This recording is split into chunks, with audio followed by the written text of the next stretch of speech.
തന്റെ വരാനിരിക്കുന്ന ചിത്രമായ ബി ഹാപ്പിയിലൂടെ വൈകാരികവും ഹൃദയസ്പർശിയായതുമായ ഒരു കഥ പ്രേക്ഷകരിലേക്ക് എത്തിക്കാൻ അഭിഷേക് ബച്ചൻ ഒരുങ്ങുന്നു. അച്ഛൻ മകൾ ബന്ധത്തിൽ ശ്രദ്ധ കേന്ദ്രീകരിക്കുന്നതാണ് ചിത്രം. ആരാധ്യ ബച്ചന്റെ പിതാവെന്ന നിലയിൽ തനിക്കുണ്ടായ അനുഭവങ്ങൾ തന്റെ പ്രകടനത്തെ രൂപപ്പെടുത്തുന്നതിൽ നിർണായക പങ്ക് വഹിച്ചിട്ടുണ്ടെന്ന് ബച്ചൻ വെളിപ്പെടുത്തി.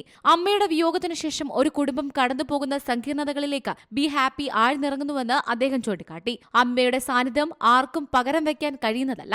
മാതാപിതാക്കൾ എപ്പോഴും കുട്ടികൾക്ക് ഏറ്റവും മികച്ചത് നൽകാൻ ശ്രമിക്കുമെന്നും പലപ്പോഴും അവരുടെ ആഗ്രഹങ്ങളും ആവശ്യങ്ങളും നിറവേറ്റുന്നതിനായി അവരുടെ പരിധികൾക്കപ്പുറത്തേക്ക് പോകുമെന്നും അദ്ദേഹം സമ്മതിച്ചു. 2020 പുറത്തിറങ്ങിയ കോമഡി ഡ്രാമയായ ലുഡോയിൽ അഭിഷേക് ബച്ചനൊപ്പം അഭിനയിച്ച ബാലതാരം ഇനായത് വർമ്മയുമായുള്ള പുനഃസംഗമമാണ് ബി ഹാപ്പി. നോറ ഫത്തേരി, നാസർ, ജോണി ലിവർ, ഹർലീൻ സെയ്ദി എന്നിവരും ചിത്രത്തിൽ അഭിനയിക്കുന്നുണ്ട്. മാർച്ച് 14 പ്രൈം വീഡിയോയിൽ പ്രീമിയർ ചെയ്യാൻ ഒരുങ്ങുകയാണ് ചിത്രം.